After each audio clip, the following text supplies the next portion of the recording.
Hello and welcome to today's video, which is where we're going to be looking at 5 powerful ideas that every property investor really should know that's going to help you really escalate the growth of your property portfolio.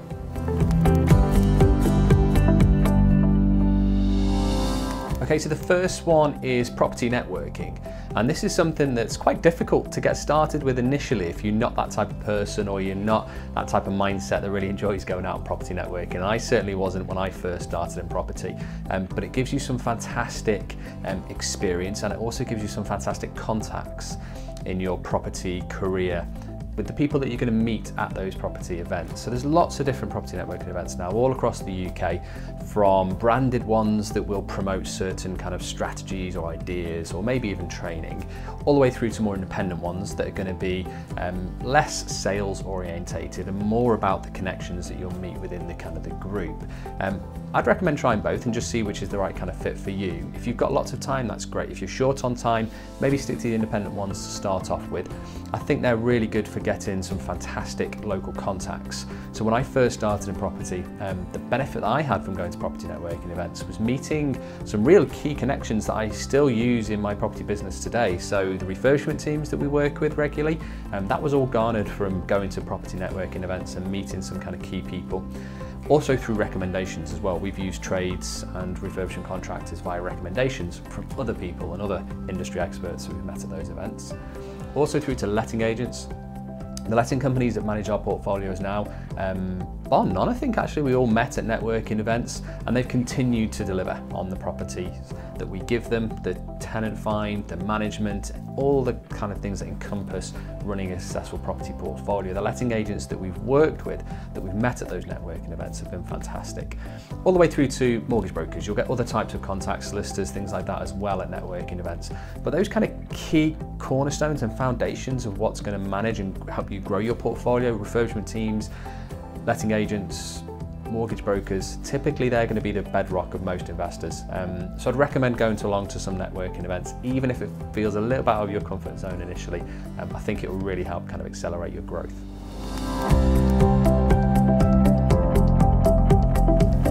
The second point to consider is going to be learning how to actually value properties.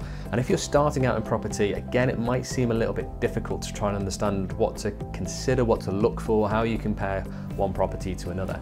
But when you get a little bit of comfort and a little bit of experience and knowledge in specifically valuing properties, it really helps you to then kind of grow your portfolio with a lot more confidence, and you buy much better deals because that valuation aspect is key. Now, when I first started out buying properties, we purchased our first one probably about £10,000 over value, simply because we didn't really understand how the negotiation aspect worked, how estate agents worked, what offer we should maybe put forward to the seller.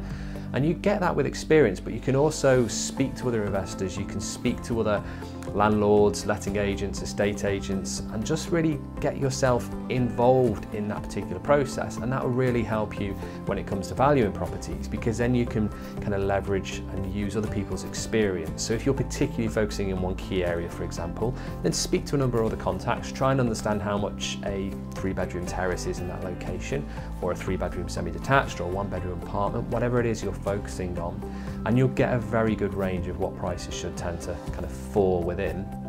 You can also back that up with looking at your own due diligence, and I'd certainly recommend that. So looking at things like sold prices, properties that are on the market currently, how quickly properties are selling, all of this kind of factors into trying to understand really what property should be worth and what it should be valued at. But then you can use that information very successfully when you go to buy your next property, because as soon as you understand what price it should be worth in the market, you can then see whether an estate agent has overvalued it or undervalued it when they're marketing that property. And it's not an exact science, so you very often see properties on the market with estate agents and with auction companies that can be overvalued and also undervalued. It's about trying to spot those opportunities, try and spot those properties that are maybe undervalued, that you understand where the valuation aspect is, where you can potentially add value or buy value, and you're going to get much better deals with that. So if you can understand how to value properties, it's going to be fantastic for you in the long run with buying, even if it's one property, or growing a large portfolio.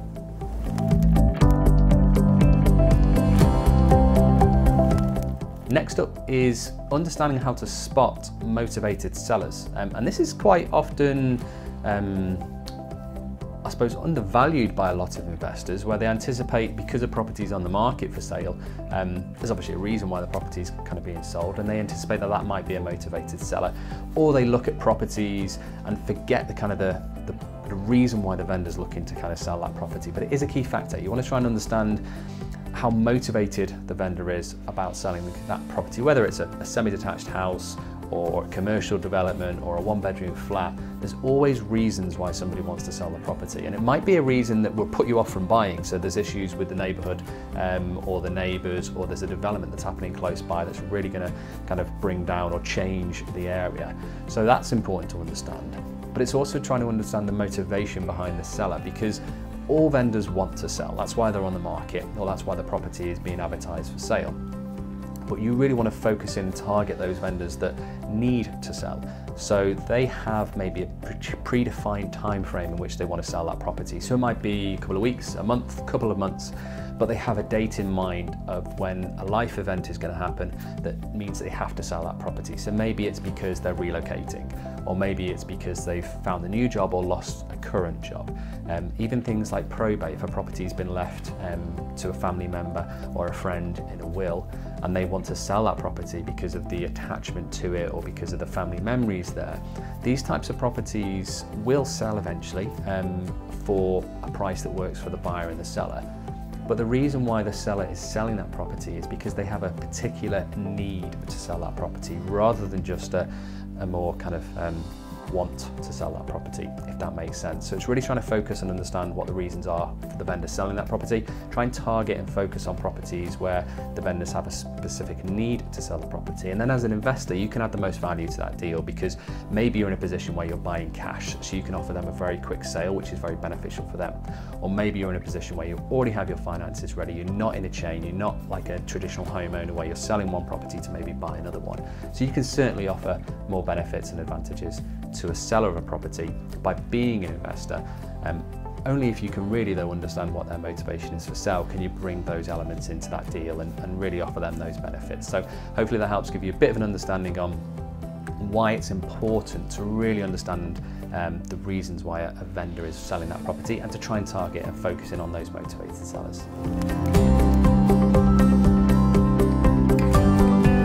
Number 4 is looking at how to really understand the negotiation aspects of a particular property deal. And this is very important when you're speaking directly to a vendor or a homeowner, and it's very important when you're speaking via or to an estate agent as well, who's acting as kind of a third party in that deal.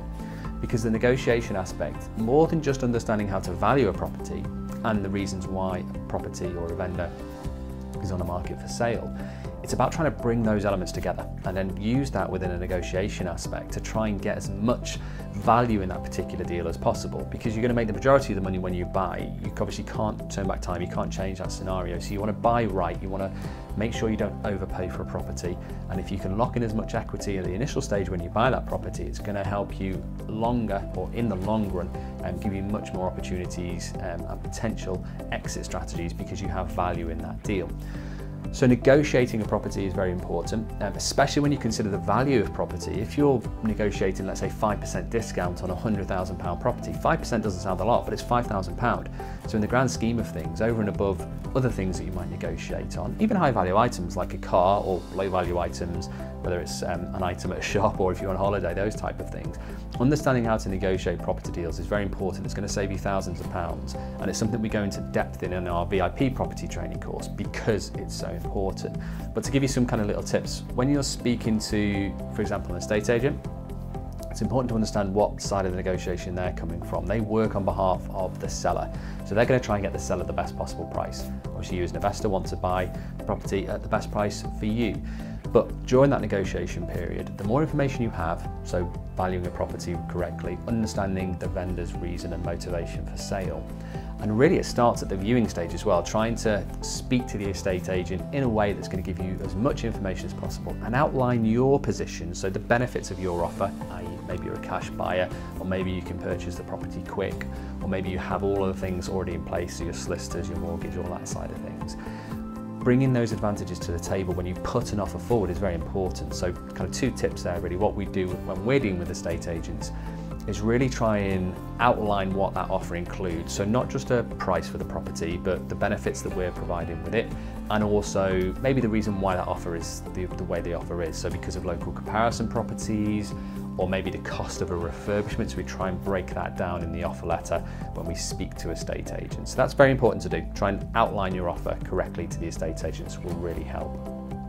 Another good tip is trying not to offer in kind of very simple round numbers. So if you're buying a property, let's say it's on the market for 110,000 and you go in with an offer of 100,000, it's very easy to dismiss that you maybe haven't thought about the offer too much. You're just throwing out an offer to the vendor, and it's very easy for them to reject it out of hand. Whereas if you offer 101,000 or 99,000, naturally people perceive that there's more thought gone into that, and there's a reason why you've offered that price. So they're less likely to negotiate just off a whim because they think you've offered or just thrown out a price, you've not thought about it too much. And very often vendors will want to try and reject that initial offer unless it's fantastic, exactly what they were looking for.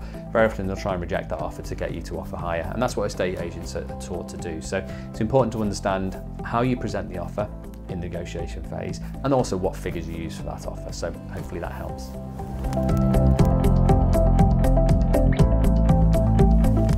And finally, out of the 5 tips, the last one, really what we see very often with investors, and this is new investors and experienced investors kind of missing in deals, is really looking at a bit of an A, B and C plan or strategy with that particular property that they're considering buying.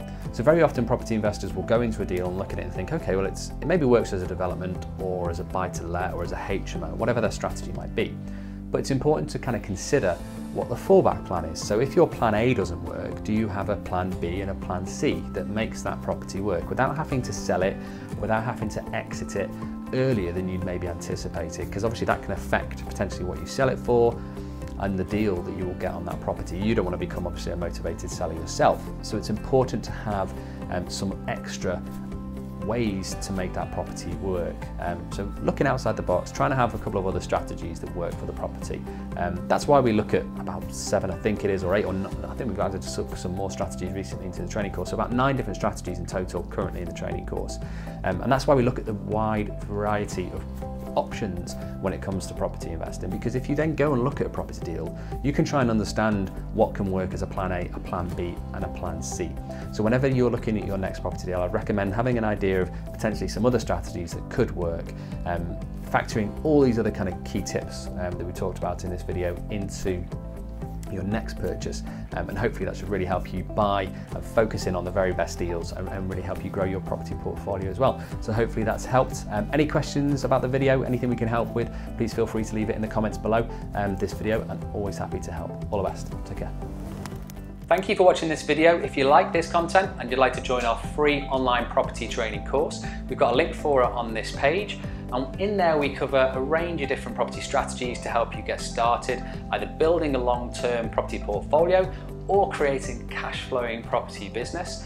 We also look at ways to increase your return on investment with any of the properties you're maybe considering. And we also have a couple of cheat sheets and downloadable documents in there as well. Simply click on the link to join the free training course today.